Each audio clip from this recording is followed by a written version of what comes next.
Hello, salut les amis, comment vous allez? J'espère que tout le monde se porte bien.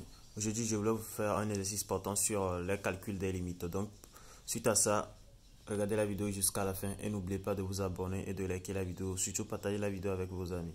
Bon, sans plus tarder, on va essayer de faire l'exercice en même temps. Je vous invite à regarder la vidéo jusqu'à la fin. Surtout, likez la vidéo aussi. Likez la vidéo pour me donner de la force, pour m'encourager. Merci. Donc, on commence. Ici, on dit exercice sur les limites. Donc, 1. Calculons les limites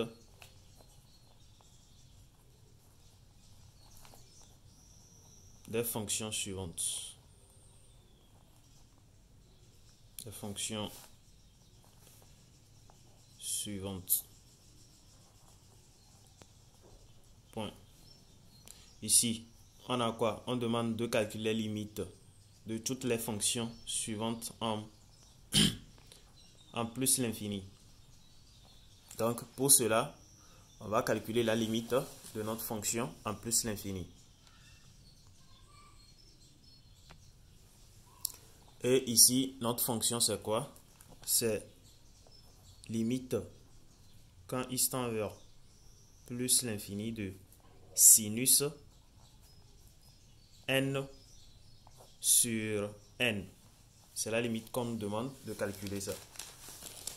Donc, comme on nous a posé cette question de calculer la limite quand n plutôt c'est n, quand n tend vers plus l'infini de notre fonction sinus n sur n, qu'est-ce qu'on doit faire premièrement? Premièrement, ici, on doit poser la question sinus. Est-ce que sinus est une fonction qu'on peut calculer la limite en plus l'infini avec? C'est ça, c'est la question qu'il faut poser d'abord. Parce que sinus, ce sont des fonctions circulaires. Donc, eux, ils ne sont pas des fonctions comme les autres fonctions exponentielles, les fonctions avec les variables, tu vois, non? Donc, sinus est une fonction sinusoïdale. C'est-à-dire, on va dire oui.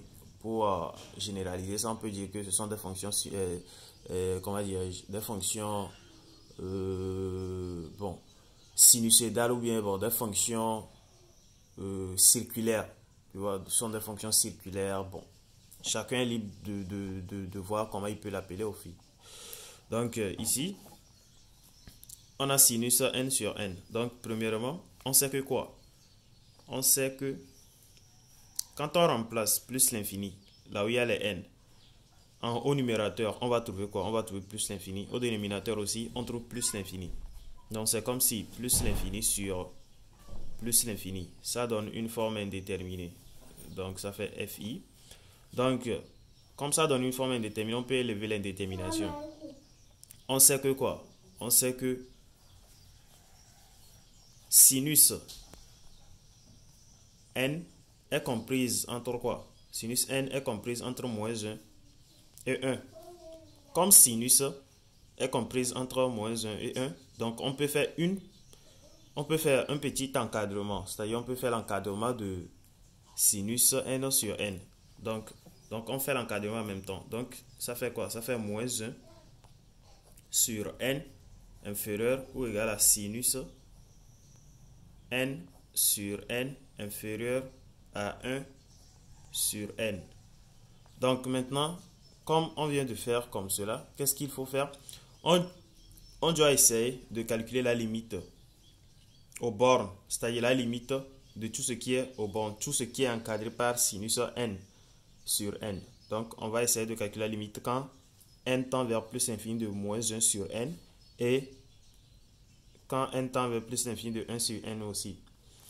Donc on fait comme ça, limite quand n tend vers plus l'infini de quoi? De moins 1 sur n, ça donne quoi? Et 1 sur n aussi, ça donne quoi? Donc ici, moins 1 sur n, quand on remplace n qui est au dénominateur par plus l'infini, on a quoi? On a moins 1 sur plus l'infini. Or, dans les propriétés des limites, on vous a bel et bien donné que quoi? Réel sur infini, ça donne 0. Donc ici, on a 0. De même chose, ici aussi, on a 0. Donc, comme ce qui est encadré par sinus n sur n donne 0, automatiquement, à la limite, quand n tend vers plus l'infini, de sinus n sur n aussi va nous donner 0. Donc, c'est comme égalité, quoi. Mais ici, on est dans une inégalité. Donc, c'est comme ça. Donc, on a limite quand n tend vers plus l'infini de quoi? De sinus n sur n égale 0. Donc, on vient de calculer la limite de cette fonction.